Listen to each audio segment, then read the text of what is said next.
Hello everyone, एक बार फिर से स्वागत है जितेंद्र मैथ कॉन्सेप्ट में। बाइनोमियल थ्योरम की हमने 2 वीडियो ऑलरेडी कर ली हैं, जिसमें हमने इसके बहुत सारे टाइप जो है ऑलरेडी कवर कर लिए हैं।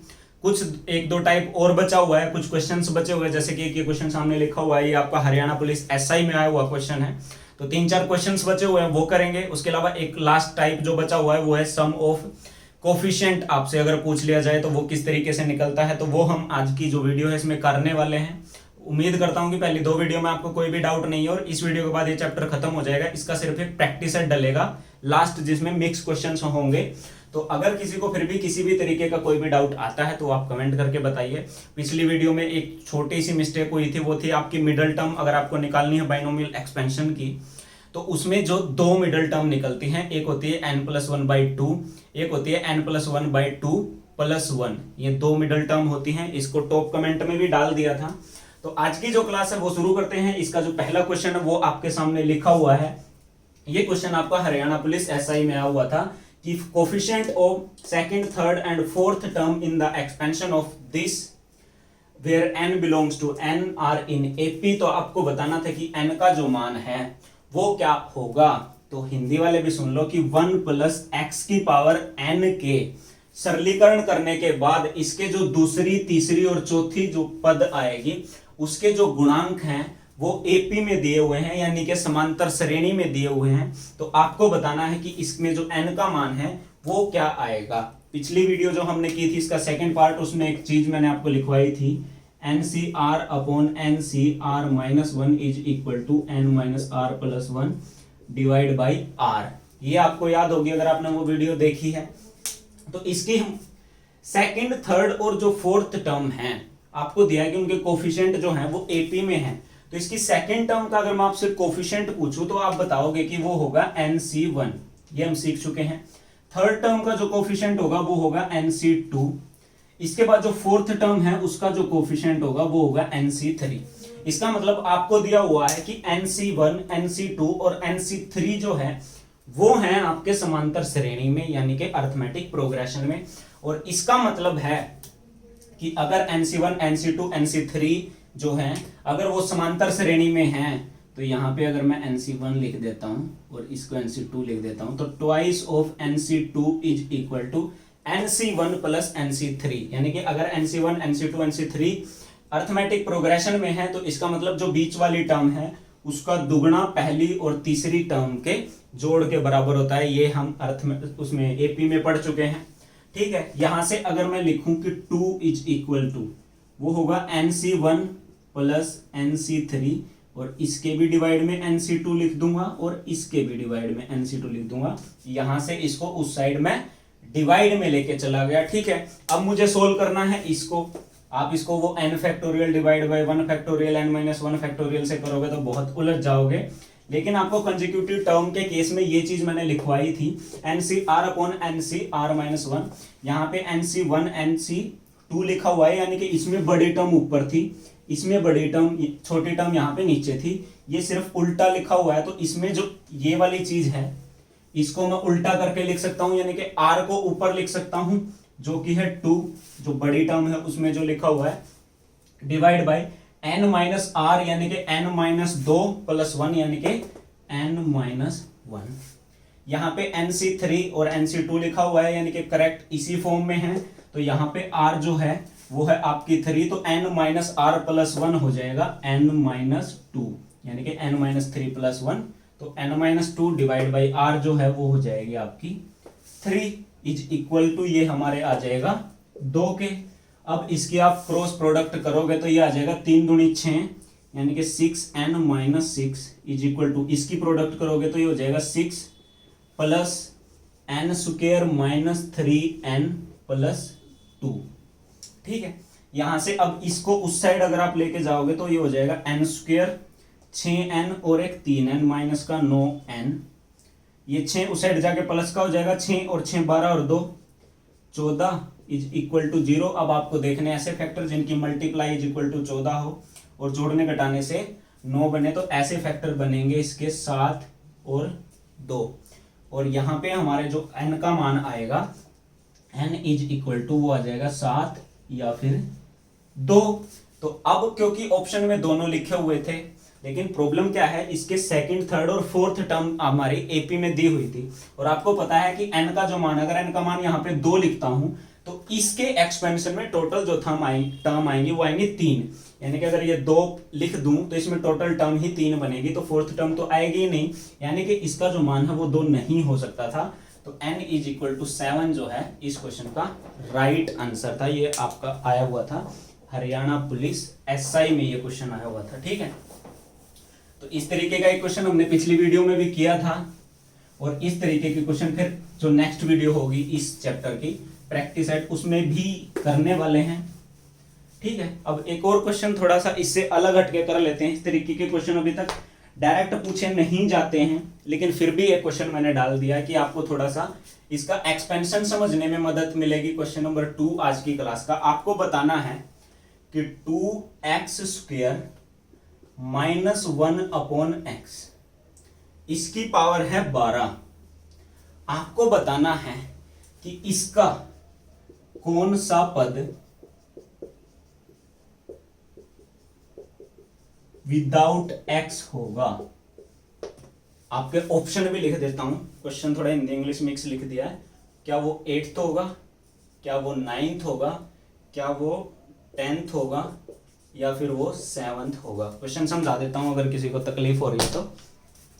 आपको इसके एक्सपेंशन में यानी कि 2x² - 1/x इसकी पावर है 12, तो आपको बताना है, एक मिनट यहां तक दिख रहा है कि नहीं दिख रहा है, आपको बताना है कि इसके एक्सपेंशन में कौन सा पद ऐसा आएगा, जैसे इसमें टोटल कितने पद आएंगे, 13 आएंगे क्योंकि पावर 12, तो उन 13 में से ऐसा कौन सा पद आएगा जिसमें x नहीं होगा, क्योंकि यहाँ पे x मल्टीप्लाई में आ रहा है ना, तो कोई एक ऐसा पद है इसमें, इसके एक्सपेंशन में जिसमें x नहीं है। वैसे तो आजकल हर किसी का x है, छोटे छोटे बच्चों से पूछ लो, उनके भी x y z हो रहे हैं, लेकिन इसमें है एक ऐसा पद जिसका x नहीं है। तो आपको बताना है कि वो कौन सा पद है जिसका x नहीं है, क्या वो 8वां है, 9वां है, 10वां है, या फिर 7वां है। तो अगर आपने बाइनोमियल एक्सपेंशन वाली जो पहली वीडियो वो ध्यान से देखी हो, मैंने उसमें एक चीज लिखवाई थी, जैसे इनको एक्सपेंड करते हैं, जैसे NC0 x⁴n a⁴0 plus NC2 x⁴n - 1 a⁴1 plus NC2 x⁴n - 2 a⁴2, इस तरीके से बाइनोमियल थ्योरम में जो है एक्सपेंड होती है। तो इसमें आपने एक चीज देखी थी कि इसका और इसका जोड़ जो है हमेशा n के इक्वल आता है, इसका और इसका जोड़ यानी कि इन दोनों की जो पावर है इसका जोड़ हमेशा n के इक्वल आएगा, यानी कि यहाँ पे है 12। तो यानी कि उस एक्सपेंशन में जो इसकी पावर होगी प्लस जो इसकी पावर होगी, उन दोनों का जोड़ हमेशा 12 के इक्वल आएगा, यानी कि अगर इसकी पावर उस टर्म में 5 है तो इसकी पावर 7 होगी, ये गारंटी है। इसकी पावर 3 है तो इसकी पावर 9 होगी, इस तरीके से आएगा। और n का जो मान है वो घटता घटता घटता घटता जाता है, ये भी आपको ध्यान देखना है। और दूसरे वाली टर्म की जो पावर है वो 1 कम होती है, जैसे पहली टर्म में यहाँ पे पावर 0 है, दूसरी में यहाँ पर 1 है, तीसरी में यहाँ पर 2 है। ठीक है, तो ये चीज भी आप समझ चुके हैं। तो अब इस क्वेश्चन में मेरे ख्याल से कुछ बचा नहीं है, तो इस क्वेश्चन में डायरेक्ट कैसे कर सकते हैं कि आप इस क्वेश्चन में आइडिया लगाओ कि यहाँ से 12 को किस तरीके से तोड़ा जा सकता है। अगर मैं इसको 3 और इसको 9 लिखूं तो यहाँ पे x की पावर आ जाएगी 6, क्योंकि इसकी पावर 3 होगी, और यहाँ पे 9 आ जाएगी, तो भी ये कट नहीं रहा है क्योंकि इनकी प्रोडक्ट होती है ना। लेकिन अगर मैं इस वाले की पावर 4 कर दूं और इसकी 8 कर दूं तो क्या आएगा, यह आएगा 2x², इसकी पावर 4, यानी कि इसमें हमारे पास आ जाएगा x की पावर 8। यहाँ पे इस 1/x की पावर 8 करूंगा तो डिवाइड में x की 8 आ जाएगा, तो ये इससे ये कट जाएगा, यानी कि एक ऐसी टर्म निकल के आ जाएगी जिसमें x नहीं होगा। ठीक है, तो मैंने क्या किया, इसकी पावर 4 कर दी और इसकी पावर अगर 8 कर दूं तो मेरे पास आ जाएगा कि वो टर्म x के बिना है। और आपको पता है जो अगर a है, जो सेकंड वाली टर्म है, उसकी जितनी भी पावर है यानी कि वो टर्म जो है उससे एक आगे होते हैं, यानी कि इसकी पावर 8 करने पे ये विदाउट x आया है, तो इसका मतलब यहाँ पे जो 9th टर्म है वहां पर जो है x नहीं होगा। आप देख भी सकते हैं, हमने देखा था कि 9th टर्म में NC8 होता है, पहले वाली टर्म का जो n-8 होगा, यानी कि 2x², इसकी पावर 4 इंटू -1/x इसकी पावर 8, इसको आप खोलोगे तो NC8 ये हो जाएगा 2 की पावर 4 इंटू एक्स की पावर 8 इंटू 1/x की 8, तो ये कट जाएगा, यानी कि इसकी जो 9वीं टर्म है वो बिना x के है। तो इसको इतना झमेले किए बजाय आप डायरेक्ट 12 को इस तरीके से तोड़ सकते हैं कि इसकी पावर जो करने पे और 12 में से इसकी जितनी पावर की है वो घटाने पे इज इक्वल टू इसमें x कट जाए, तो इसकी पावर 4 और इसकी पावर 8 करने से ऐसा हो रहा था। और सिंपल सी बात है, दूसरे वाली टर्म की पावर जितनी की है उससे एक अगला जो टर्म होगी वो होगा हमारा जोन सी भी वो टर्म है। ठीक है, तो इस तरीके के क्वेश्चन डायरेक्ट नहीं पूछा गया, लेकिन आपको इससे बाइनोमियल एक्सपेंशन समझने में बहुत मदद मिलती है। आपको पता चलता है कि पावर जो है कौन सी टर्म में किस तरीके से काम कर रही होती है। ठीक है, इसके बाद चलते हैं एक नेक्स्ट क्वेश्चन की ओर। नेक्स्ट क्वेश्चन नेक्स्ट एक टाइप कर लेते हैं पहले, या फिर एक क्वेश्चन कर लेते हैं। क्वेश्चन आया था √2 + 1 इसकी पावर 6 √2 - 1 इसकी पावर 6। आपको बताना था कि इसको सोल्व करने से क्या आएगा, क्या वो 198 √2 आएगा, क्या वो 198 आएगा, क्या वो 200 आएगा, और एक लास्ट ऑप्शन दिया हुआ था 3024 आएगा। ठीक है, तो आपका ये क्वेश्चन भी आपका हरियाणा पुलिस के एग्जाम में ही पूछा गया है। और क्वेश्चन में क्या था कि इसको आप सोल्व करो, √2 + 1 की पावर 6 प्लस √2 - 1 की पावर 6, तो आपको बताना है कि इसका जो आंसर है वो क्या होगा, क्या ये या फिर ये। इस क्वेश्चन को दो तरीके से कर सकते हैं, दोनों तरीके से मैं आपको बता देता हूं कि इसका पहला तरीका क्या है कि इसको मैं इसकी पावर 2 और फिर 3 कर सकता हूं, इसकी पावर 2 और फिर उसकी पावर 3 कर सकता हूं, क्योंकि पावर मल्टीप्लाई में है। ठीक है, तो इसकी पावर जब 2 करूंगा तो √2 + 1 की पावर 2 क्या आ जाएगा, वो आ जाएगा 3 + 2 √2, और इसकी पावर बचेगी 3 प्लस ये आ जाएगा 3 - 2 √2, और इसकी पावर बचेगी 3। अब मेरे पास क्या है, ये है a + b की क्यूब प्लस a - b की क्यूब, और ये होता है ट्वाइस ऑफ a की क्यूब प्लस 3b² a।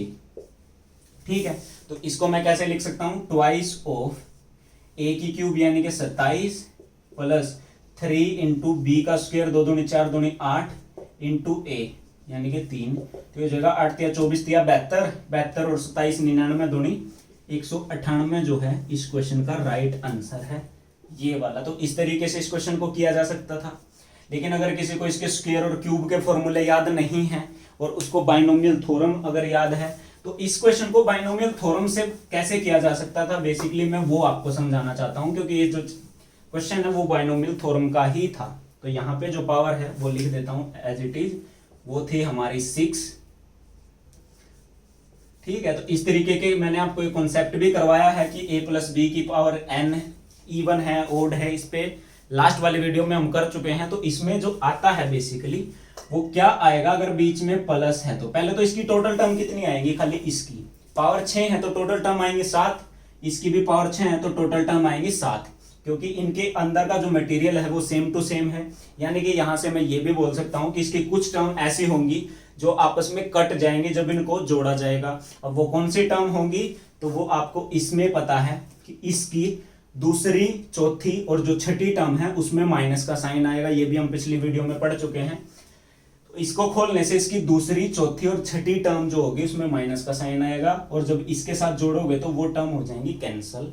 यानी कि इसको और इसको जोड़ने से मेरे पास क्या आएगा, वो आएगा ट्वाइस ऑफ, क्योंकि 2 बार हो जाएंगे ना वो टर्म, ट्वाइस ऑफ जो पहली टर्म प्लस तीसरी टर्म प्लस 5वीं टर्म प्लस 7वीं टर्म, क्योंकि दूसरी, चौथी और छठी टर्म कट जाएंगी। तो अगर मुझे इसको और इसको जोड़ना है तो मुझे ट्वाइस ऑफ पहली, तीसरी, 5वीं और 7वीं टर्म करना पड़ेगा। अब ये कैसे निकलेगा, ट्वाइस ऑफ पहली टर्म क्या होगी, n का मान है 6 तो होगा 6c0, क्योंकि जो ये वाला है ये 1 ही है तो इसको मल्टीप्लाई ना भी करोगे तो चलेगा, और ये सारे अब प्लस के ही आने वाले हैं।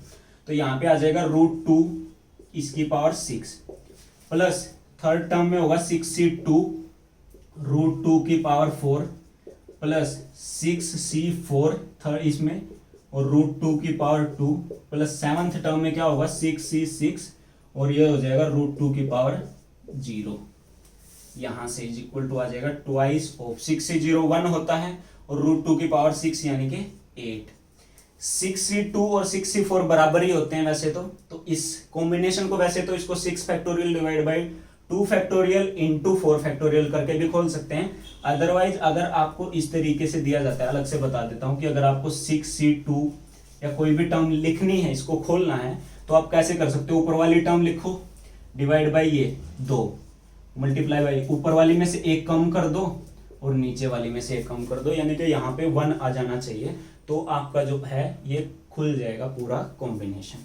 तो यहाँ से 6c2 करना है तो 6/2 गुणा 5/1, 1 लिखने की जरूरत भी नहीं है। √2 की पावर जो 4 है वो हो जाएगा 4 प्लस 6c4 और 6c2 बराबर ही होते हैं, ये भी हम पिछली वीडियो में सीख चुके हैं। तो ये हो जाएगा 6/2 इंटू 5/1 इंटू √2 की पावर 2 यानी कि 2 प्लस 6 जो है वो 1 होता है, √2 की पावर 0 1, ये आ जाएगा। तो यहाँ से ये कट जाएगा, 2 दूनी 4 और 2 तिया 6, यानी कि ट्वाइस ऑफ 8 प्लस 6 पंजे 30 दूनी 60 और 5 तिया 15 दूनी 30 प्लस 1, यहाँ से आ जाएगा 60 और 30 90 और 98 और 1 99 दूनी 198 जो है इस क्वेश्चन का राइट आंसर आ जाएगा। तो इस क्वेश्चन को बाइनोमियल थ्योरम से भी किया जा सकता था, इस क्वेश्चन को आप फॉर्मूले से खोल कर भी कर सकते हो। बाइनोमियल थ्योरम से करवाने का मेन मोटिव क्या है कि अभी तो आपने इसको पावर 2 और उसकी पावर 3 कर दिया, लेकिन अगर यहाँ पे ये टर्म यहाँ पे 7 आ जाती या 8 आ जाती या 9 आ जाती तो थोड़ी सी बड़ी टर्म आती तो आपको बहुत तकलीफ हो जाती। तो इसलिए आपको ये चीज भी पता होनी चाहिए, ठीक है। बोर्ड गिर गया होता चीज पता करने के चक्कर में, ठीक है। तो उसके बाद हालांकि ये आज वाली अभी जो वीडियो बन रही है, ये वीडियो मॉर्निंग में बनने वाली थी। अभी आप इस वीडियो को देख रहे हो तो आप 15 तारीख को देख रहे हो, लेकिन एक्चुअली में ये वीडियो जो भी बन रही है ये 14 तारीख की रात को बन रही है, लेकिन ये वीडियो बन रही थी 14 तारीख की सुबह को। इस वीडियो के लिए स्पेशली मैं सुबह सुबह जल्दी उठा था, बहुत ज्यादा, वो था 9:25, जो कि मेरे हिसाब से बहुत जल्दी होता है। जब मैं घर पे होता हूँ तो अगर मैं 9 बजे से पहले कभी भी उठ जाता हूँ तो एक तो मेरे घर पे आदत ये है 6-7 साल से कि जब भी मैं सुबह उठता हूँ, भले मैं 7 बजे तो खैर कभी उठता ही नहीं हूँ, 9 बजे उठता हूँ, 9:30 उठता हूँ, 10 बजे भी उठता हूँ, तो मेरी आदत ये है कि मैं सुबह सुबह सबसे पहले उठते ही अपने मम्मी पापा के पास जाता हूँ, उनके पैर छू के उनका आशीर्वाद लेने के लिए। और ये मैं से शो ऑफ नहीं कर रहा हूँ, ये मैं 6-7 साल से, जब से थोड़ा सा होश संभाला है, मैं ये चीज़ करता आ रहा हूँ कि मेरा सुबह का सबसे पहला काम यही होता है। अगर मैं घर पे हूँ तो सुबह जब भी उठता हूँ तो सबसे पहले अपने मम्मी पापा के पास जाता हूँ, उनके पैर छूता हूँ, क्योंकि सबसे अच्छी चीज़ अगर आप मॉर्निंग में कर सकते हो वो वही कर सकते हो। क्योंकि अगर आप कुछ भी लाइफ में करना चाहते हो तो आपकी सबसे ज़रूरी है कि आपकी जो बॉन्डिंग है वो आपके मम्मी पापा के साथ बहुत अच्छी होनी चाहिए। तो मेरे साथ क्या होता है कि जब भी मैं घर पे होता हूँ और मैं 9 बजे से पहले उठ जाता हूँ, कि मान लो मैं किसी दिन सुबह 8 बजे उठ गया, तो जैसे ही मैं, क्योंकि मेरा आदत है मैं सुबह सुबह उठ के उनके पास ही जाता हूँ, तो अगर मैं 9 बजे से पहले उनके पास गया तो उनका पहला क्वेश्चन यही होता है कि आज कहाँ जाना है। क्योंकि उनको पता है कि अगर इसको कहीं नहीं जाना है तो सवाल ही पैदा नहीं होता कि 9 बजे से पहले उठ जाए। तो इसीलिए आज मैं सुबह 9:25 पे उठा था, जो कि मेरे हिसाब से बहुत जल्दी था, लेकिन तबीयत थोड़ी ठीक नहीं थी और उसकी वजह से वीडियो अभी रात को बनानी पड़ रही है। तो आज की वीडियो का एक लास्ट चीज पढ़ लेते हैं कि अगर आपको निकालना है सम ऑफ कोफिशिएंट, हालांकि मुझे लग रहा है मैंने कोफिशिएंट की स्पेलिंग गलत लिख दी है, जिसमें यहाँ पर F2 आने चाहिए थे। सम ऑफ कोफिशिएंट निकालना है, यानी कि गुणांकों का योग अगर आपको निकालना है। जैसे कि अगर फॉर एग्जांपल एक क्वेश्चन आपका आया भी हुआ था, क्या क्वेश्चन था वो क्वेश्चन था 2x + 3y की पावर 99।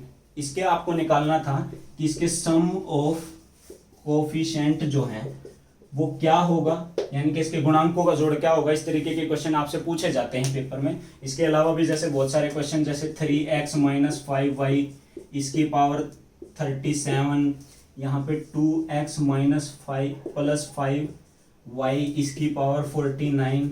ऐसे बहुत सारे क्वेश्चन बन सकते हैं जहाँ पे आपको पर्टिकुलर कोई भी एक एक्सपेंशन दे दिया जाए और आपसे पूछ लिया जाए कि सम ऑफ कोफिशिएंट क्या होगा। पहले तो ये देख लो कि सम ऑफ कोफिशिएंट होता क्या है।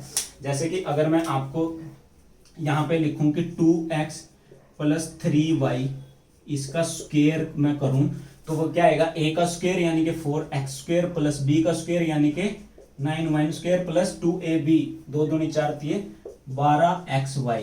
तो यहाँ पे जो कोफिशिएंट होते हैं, जैसे यहाँ पे 4 है, यहाँ पे 9 है, ये 12, तो 12 और 9 21 और 4 25, ये होता है सम ऑफ कोफिशिएंट। तो ये आपसे कई बार पूछा जा सकता है। तो इसके लिए कोई हार्ड एंड फास्ट कोई रूल नहीं है, बहुत ही सिंपल है कि आपको सम ऑफ कोफिशिएंट पूछा है तो आप सिर्फ कोफिशिएंट पे ही ध्यान दो। और वो कैसे कि यहाँ पे 2x और 3y, इसके कोफिशिएंट है 2, इसका कोफिशिएंट है 3, बीच में साइन है प्लस का, यानी कि कोफिशिएंट के साथ ही जोड़ा होता है बेसिकली ये साइन। तो यहाँ पे इन दोनों को आप जोड़ो, 3 और 2 5, और जो भी पावर दी हुई है वो इस क्वेश्चन का राइट आंसर है। यहाँ पे जैसे इसमें 3 है, यहाँ पे -5 है, तो 3 - 5 यानी कि माइनस का 2, और उसकी पावर दी हुई है 37, ये हमारा सम ऑफ कोफिशिएंट है। यहाँ पे है 2, यहाँ पे है 5, 2 + 5 यानी कि 7, और पावर दी हुई है 49, तो ये हमारा सम ऑफ कोफिशिएंट है। तो किसी भी क्वेश्चन में आपको सम ऑफ कोफिशिएंट दे दिया जाए तो बेसिकली अब आप मुझे बताओ कि अगर आपको 7y - 2 इसकी पावर आपको दे दी जाए 68, तो आपको बताना है कि इसका जो सम ऑफ कोफिशिएंट है, यानी कि इसके जो गुणांकों का जोड़ है वो क्या आएगा, और वो आप मुझे कमेंट करके बता सकते हो। ठीक है, इसके अलावा अगर आपको वीडियो अच्छी लगी तो लाइक जरूर करके जाया करो, एटलीस्ट इतना तो आप कर ही सकते हो। फ्री ऑफ कॉस्ट सारा कंटेंट आपको मिल रहा है, तो जाते टाइम इतना तो आप कर ही सकते हो। फिर भी अगर किसी को कोई डाउट है तो वो आप मैसेज कर सकते हैं, कमेंट कर सकते हैं। और इसका एक लास्ट प्रैक्टिस सेट बचा है, वो हम करेंगे आज या कल में ही। तो इसके अलावा कोई भी क्यूरी कुछ भी है तो वो आप कमेंट करिए। फिर मिलते हैं नेक्स्ट वीडियो में, तब तक अपना ख्याल रखें। Bye bye, take care.